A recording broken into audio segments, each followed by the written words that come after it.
Welcome to Scary Story Podcast. If you have ever gotten a strange visit while you're sleeping, please listen at your own risk. Some things may resurface. My name is Edwin, and here is a scary story.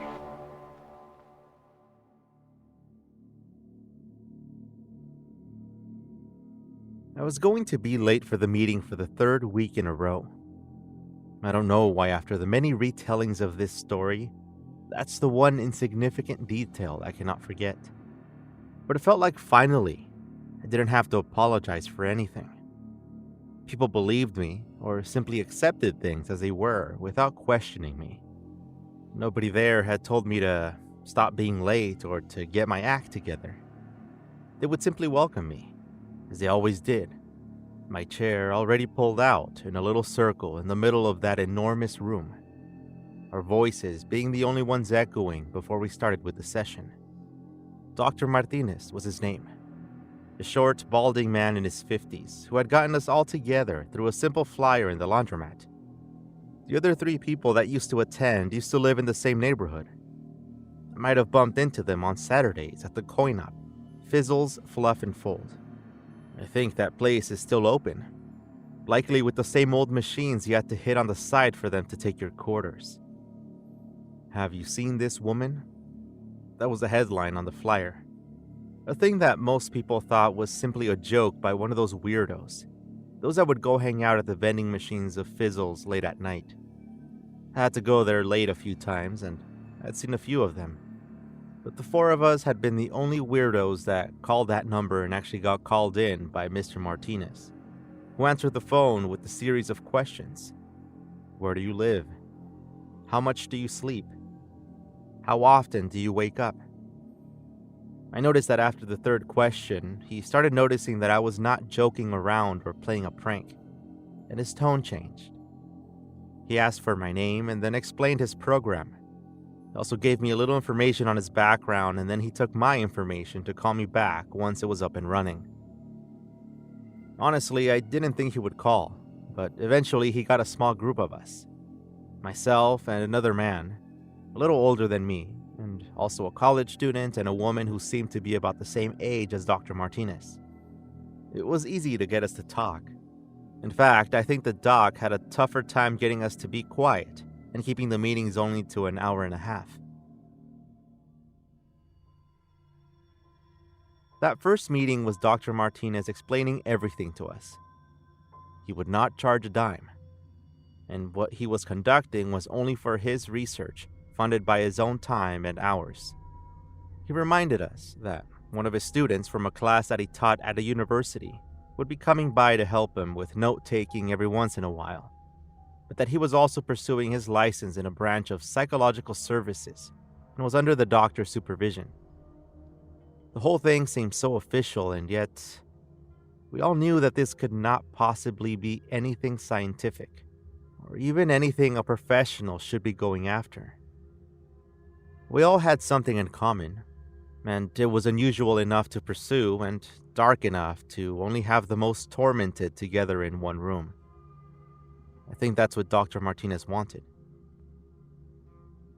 When the doc asked us which one of us had a visitor episode in the previous week, Rachel was the first one to share her story. She had raised her hand as she looked over to me, as if asking for permission if she could go first. She lived with her husband and her two sons. Her husband worked as a bank teller, and she was a cook at the hot meal area at Brown's, the grocery store about 4 blocks away from my apartment. Rachel liked to garden and would spend her time reading books on taking care of houseplants, and was also thinking of writing a book about the topic herself. It started several years ago, after a visit with a couple of her friends at a restaurant on the nice side of town. She had gotten home, taken off her shoes, and settled down on the couch next to her husband, who was already dozing off in front of the television with the news on. She flicked the channel to a movie. It was one of those Friday network specials where they would air a romantic comedy movie, followed by an action one. I remember those. I used to start watching halfway through the rom-com and would fall asleep as soon as the action movie was over. promptly at midnight. Anyway, she too eventually started falling asleep on the couch.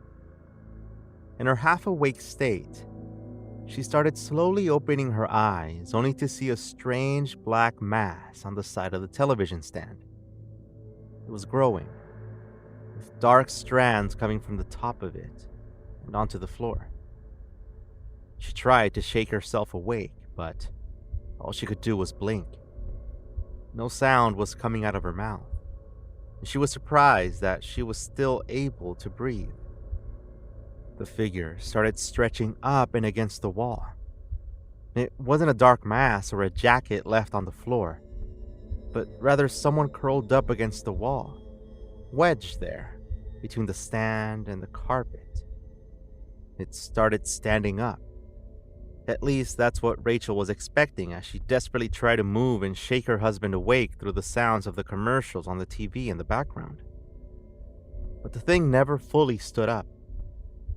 Instead, it hunched over and started stepping, tiny, short, quick steps toward her. Rachel was frozen. Her hands and legs would not move, and she could sense a discomfort in the way that she had been sleeping, with her neck poorly positioned against the cushion behind her. When there was more light coming from the screen, that's when she was able to see it. The old, sagging face and large nose from an old woman, approaching her with a determined patience, given that she would step and step closer to Rachel's face, as if she were exploring some strange item at a thrift store, and then retreating, hesitating, to take steps closer to her. She was dressed in a dirty white type of clothing, like the kind you see on a patient in a hospital, one that had just vomited all over herself. Her shirt, or what remained of it, was falling off her shoulder. This whole time, Rachel was trying to wake herself up with all her might. The commercials were over and she could see and hear the movie starting up again, but she couldn't get herself to wake up. Till finally, her husband moved his arm and she was somehow able to use his touch to shake herself awake. And that's when she said that she screamed louder than she had ever screamed before. Her husband jumped out of the couch and asked what was wrong, quickly going for the light switch to flick it on. Rachel looked around the room, to that corner between the television stand, the wall, and the floor. There was nothing there. She was so nervous, she couldn't explain what she had seen to her husband, but after a few minutes when she was able to get the words out, and still not able to finish any story, her husband simply interrupted to suggest that she was probably just imagining things, and it may have been a nightmare or some type of hallucination. Part of her thought that she was just asleep and had seen something that wasn't there, so she accepted that and forgot about the whole thing for a few days. She had no idea that it was only beginning. This visitor would take 100 tiny steps to approach her by the side of her bed, and every single time, the same thing would happen. She would be unable to move. The woman would get closer, getting inches away from her face. So close, Rachel said, that she could feel the woman's cold breath and see her dark eyes, more visible than normal because of the drooping bottom parts of her eyelids. They were exposing the dark pits between the woman's eyeball and the rest of her face. She explained, in detail, for a little over an hour, uninterrupted, about her experiences and the things that she had looked up, the people she had talked to, and the ties, according to her priest, to the devil. I had never heard anyone talking about this so openly and be taken so seriously by others. The younger woman, Lillian, who was sitting next to me in that circle of 5 people, stood up a couple of times to grab napkins from the snack table, the one that Doc had set for us just a couple of steps away behind her. I could feel my hands shaking, like they do when I get cold, though I knew it was nervousness or anxiety, or something else I'm sure the doc could explain to me at some other time. Once she finished talking, we all sort of sat there, processing our own tales, encounters with this thing that would come at night. I remember getting chills thinking of just how eerily similar both of our stories were. But that was before I heard the rest of the accounts. Now I know for a fact that this was far from a coincidence, because Rachel looked at me once more and said, "I don't think I got to tell you the full story, right?" And then it clicked. I had seen Rachel before, at that same laundromat where we found the flyer. And it took me several days to fully remember the time we were both waiting for the woman, the one with a bunch of kids who would take up all of the dryers at once. She sat next to me on the bench facing the washing machines. She told me then about her horrible night as she released that stream of complaints on me that Saturday morning. I didn't think much of it back then. Lots of people would come up to me and either ask me for money or for the time, ever since I moved into the city. I just thought Rachel was one of those people who needed someone to talk to. I vaguely remember her mentioning the figure that wouldn't let her go to sleep. It just wasn't important to me back then. I swear, before that night at the group session, Rachel had only been just another face at the laundromat. Part 2 of The Visitor is coming up right after this. Stay with me.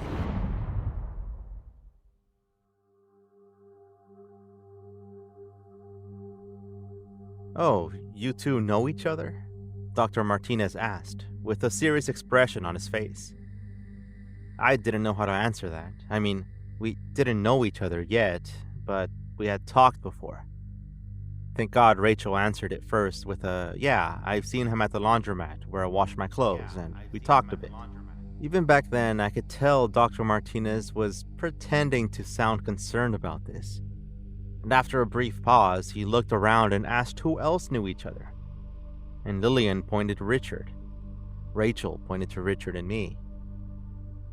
Our first meeting went from a quiet one with what seemed like nervous confessions to us talking over each other as we talked over our own experiences with the visitor. Dr. Martinez would listen to them at different times while I, for the most part, stayed quiet, trying to piece things together. I was never much of a talker, and I think that's why people, like Rachel, find it easy to talk to me.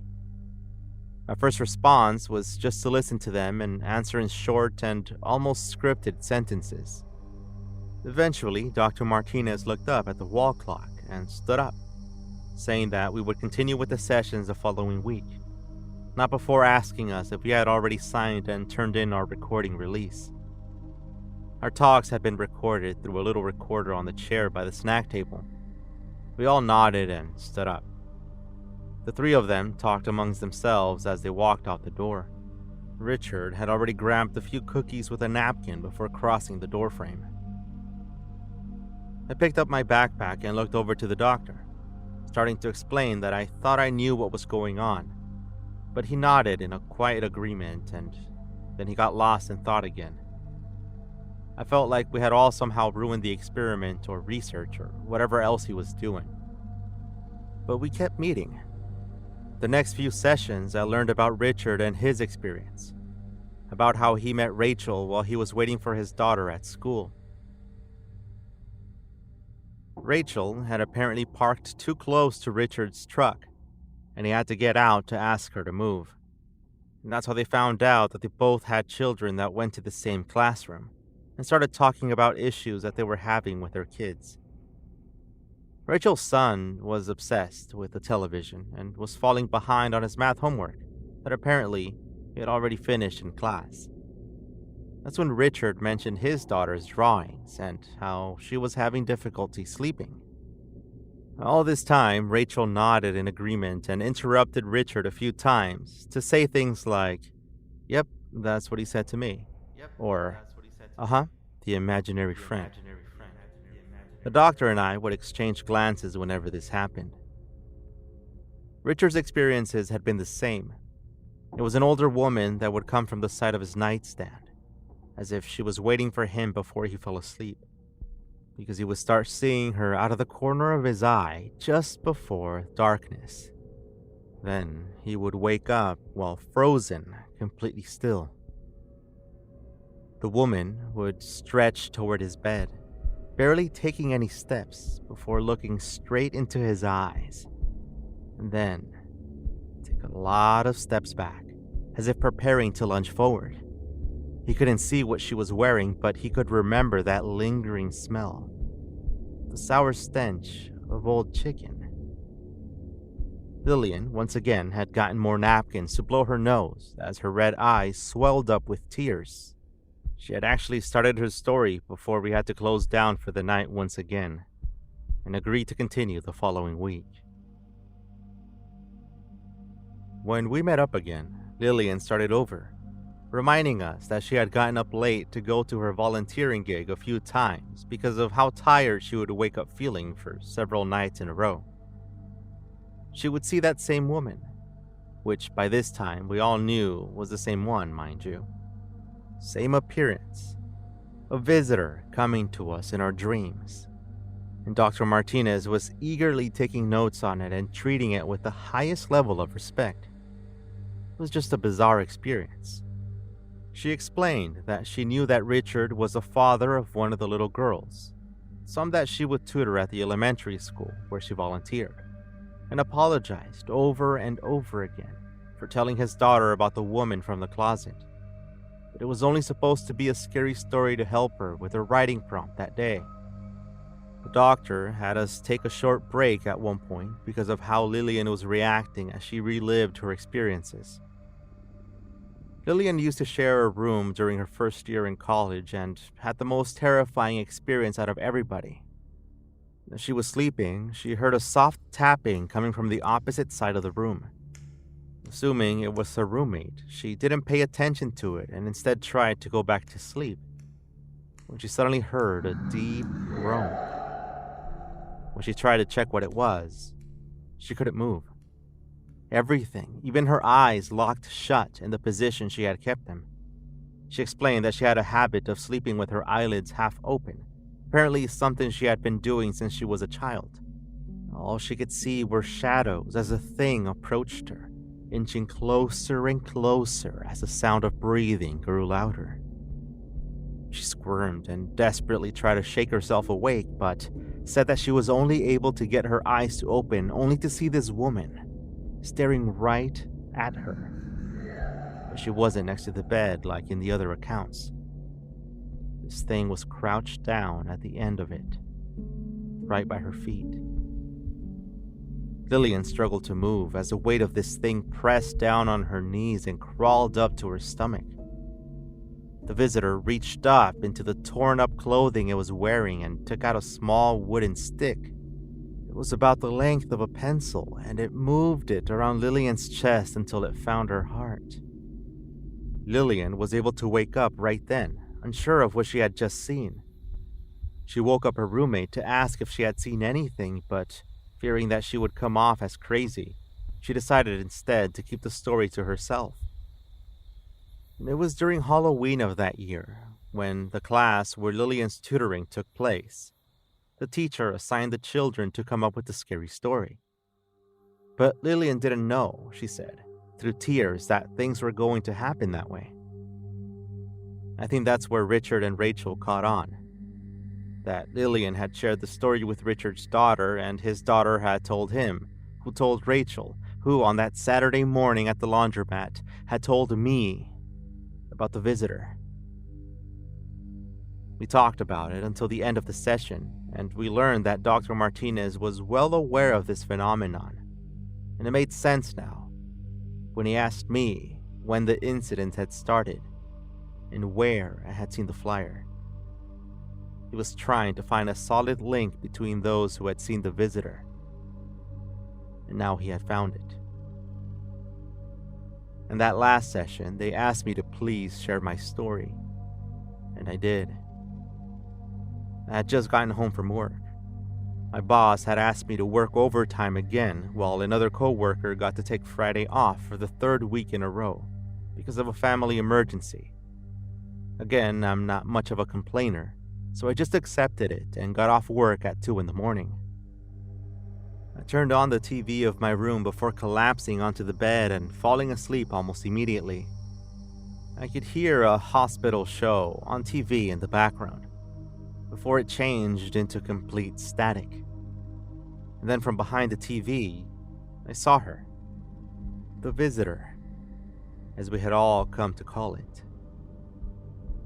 She seemed to stretch out of a curled up ball from the floor.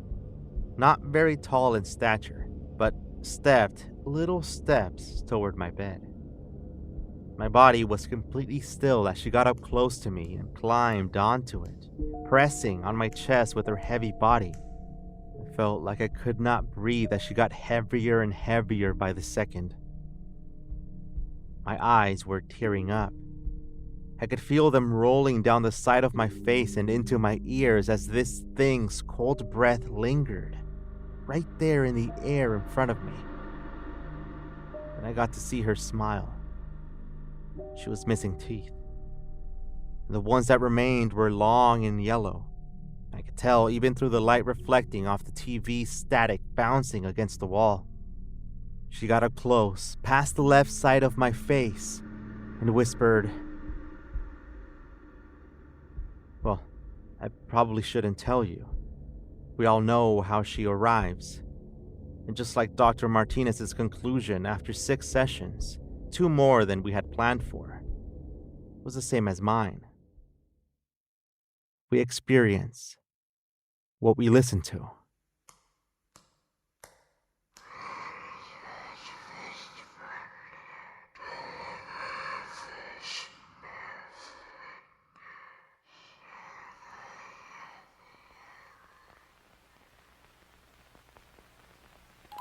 This episode of Scary Story Podcast is part of the collection of shows by Scary FM.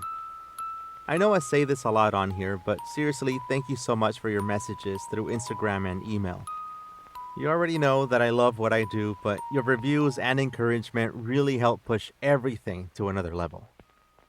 If you look up the reviews on Apple Podcasts, by the way, I guess story requests are becoming a thing. So I say we just go for it. I can only reply to reviews and shoutouts on Instagram, though. I don't get a reply button on podcast apps. By the way, you can support this show by leaving your own rating or by trying out Scary Plus. I'll leave links in the description of this episode to absolutely everything. Anyway, thank you so much for listening to my story. See you soon.